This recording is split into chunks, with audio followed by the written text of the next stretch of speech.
Hey everybody, I know this is extremely late, but I don't give a damn. I'm finally gonna get this out of the way. This time around, I didn't do 15 each list, so for a few of these lists, you're gonna see like just top tens, and I wanted to do that just to make things easier on myself, so I wasn't as stressed. Plus, when it comes to films from 2010 to 2012, I didn't see as much as I a- am now. So I didn't want to make it a list of where I'm just rambling about films that I thought were good but weren't really as great. This is especially true for 2010 because I didn't see as many films as I did back then until later on. So, with that said, here are my best and worst of 2010, starting with the worst. Number 10, A Nightmare on Elm Street. Of the horror movies that Platinum Dunes shoveled from their grave, A Nightmare on Elm Street was the one that hit me the hardest. Granted, at this point, it's a mediocre flick, but as someone who fell in love with the original, this was a big slap in the face. Despite Jackie Earle Haley's portrayal of Freddy Krueger, the rest of the cast felt more lifeless than Freddy's corpse. Not only that, but its attempt at recreating death scenes from previous movies is nowhere near as scary, and just comes off as cartoonish. Way to stick it to fans of the original, jackasses. Number 9, Legion. A lot of people say this film is basically the Terminator but with angels, and you'd be exactly right. Sure, a ripoff can be fine if the film itself is good, right? Well, too bad, we have to deal with poor direction, a lousy script, and a cast that's completely wasted here. I love Paul Bettany, but I feel bad that he had to be wasted on something this stock and cliche. Plus, with effects that make it look less scary and more cartoonish, you have to ask yourself what was the point of watching this? Although when it comes to ripoffs, there is one that is far, far worse. Number 8, Diary of a Wimpy Kid. Yes, I saw this movie. Look, I know that making films that appeal to a certain demographic can be tough, but when you are trying to do that, at least put some effort into it. I never read any of the Wimpy Kid books, but if they're anything like what this movie gave me, then kids need better reading material. The best way to describe it is that it's a loser teen comedy somebody made, only they decided to make everybody younger to get kids to drag their parents to it. A lot of the jokes are juvenile, the characters are all a bunch of jackasses to each other, the story is tiresome and has no redeeming value whatsoever, and I feel sorry for kids getting this film as part of their generation. Although, to be fair, that's not to say my generation has gotten some crap too. Number 7, Valentine's Day. Do you remember Love Actually, that British holiday ensemble flick from 2003? Have you ever thought what would happen if someone else tried to do their own version of it, only without the charm or knowledge of what made that film work? Well, sorry, because we got it anyway in the form of Valentine's Day. Valentine's Day is a completely muddled mess that features vapid airhead characters with no chemistry, no interesting dialogue, no likability to them, and the acting from the people involved that I know are talented are brought to their lowest points. I know almost all of these people are better than this, but I guess when you need a paycheck, you gotta do shit.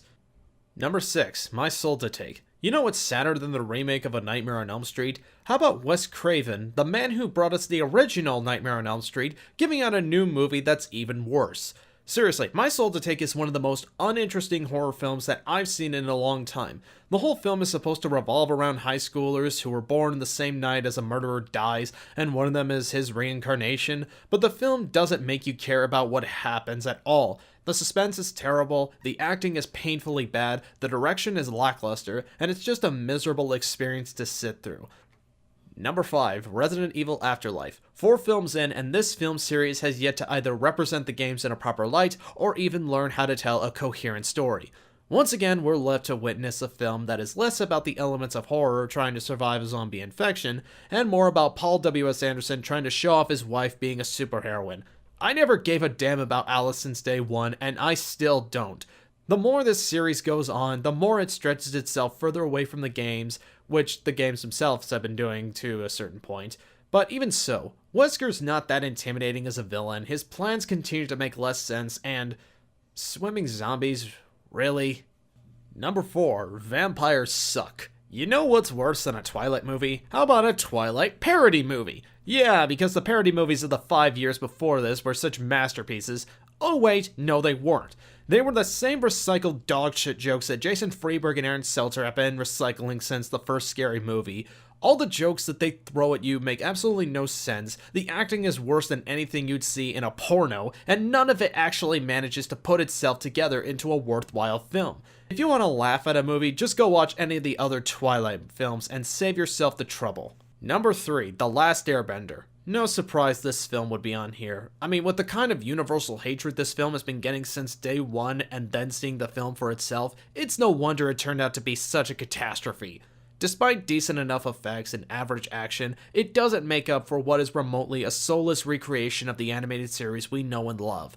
For someone who claims to have watched the show with his kids, Shyamalan seems to have forgotten a lot about it, even down to how the names are pronounced. And a lot of people seem to think this film is racist for its casting, but I'm more pissed at the rest of the film's problems. Awful acting, awful dialogue, and just an insulting Cliff Notes version of the show, or at least the first season. But thanks to this film bombing, it's not gonna get a sequel. Thank God. Number 2, Skyline. Remember the asshats that made Aliens vs. Predator Requiem? Well, they made another movie, and it's even worse than that. Nothing about this film has an original idea to it, ripping off other sci-fi films that have come before it, only doing them half-assed. Actually, I take that back. Saying that they did it half-assed would imply that they had half the effort put into this movie. This is one of the most generic, unenthusiastic films I have ever sat through, and considering the kind of crap that the Sci-Fi Channel airs, you know that's pretty bad.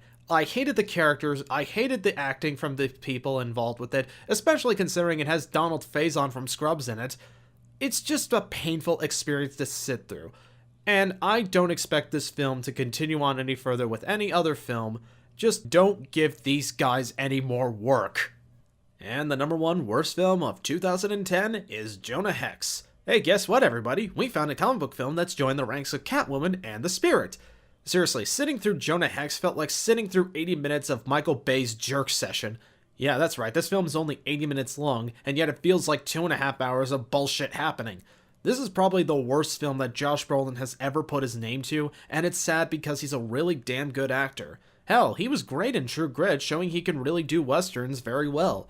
However, the script, the director, and whoever was the editor behind this travesty all really need to go back and figure out how a film is made, because they did things here that are so nonsensical and above all else aggravating.